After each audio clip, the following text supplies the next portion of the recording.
जी महाराज को 30 जून 1968 के दिन 22 वर्ष की आयु में अजमेर में आचार्य श्री 108 ज्ञान सागर जी महामुनिराज ने दीक्षा दी और वे विद्याधर, जिन्हें बचपन में प्यार से पीलू कहकर भी बुलाया जाता था, वे मुनि विद्यासागर जी बन गए, जो वर्तमान में हमारे बीच तो नहीं है परंतु आचार्य पदवी में सर्वोत्तम है। विद्यासागर जी महाराज के लिए भू देखा, भूमंडल देखा, मैंने नदी सरोवर देखा,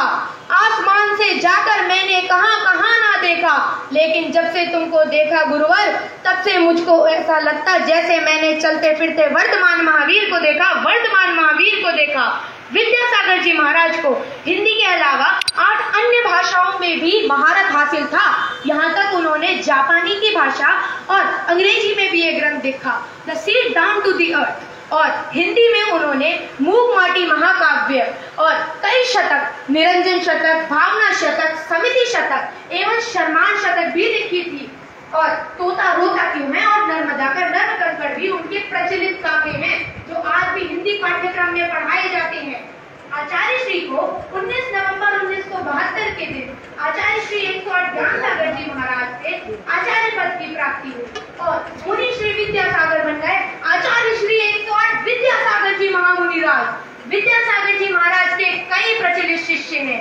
जिनमें आचार्य श्री सुधा सागर जी, मुनि योग सागर जी, आचार्य प्रणम्य सागर जी, आचार्य प्रणम्य सागर जी, आचार्य प्रमाण सागर जी आदि इन्हीं के विषय पर चर्चा करते हैं। विद्यासागर जी महाराज ने आजीवन कई त्याग करे, जैसे दही त्याग, तेल त्याग, सूखे मेवा का त्याग, शक्कर त्याग एवं उन्होंने करवट बदल के सोने का भी त्याग कर दिया था। वे तो बिना बताए ही विहार कर लेते थे। विद्यासागर जी महाराज ने हजारों बालिकाओं को शिक्षित एवं संस्कारित करने के लिए कई विद्यालय खोले और उन विद्यालयों में आज भी बालिकाएं पढ़ती हैं, संस्कारित होती हैं और गायों की रक्षा के लिए गौशालाएं बनवाई, जहां आज भी गायों की रक्षा की जाती है। अब मैं उनके समाधि पर बात करना चाहूंगा। विद्यासागर जी महाराज की समाधि छत्तीसगढ़ के डोंगरगढ़ स्थित चंद्रगिरी तीर्थ क्षेत्र में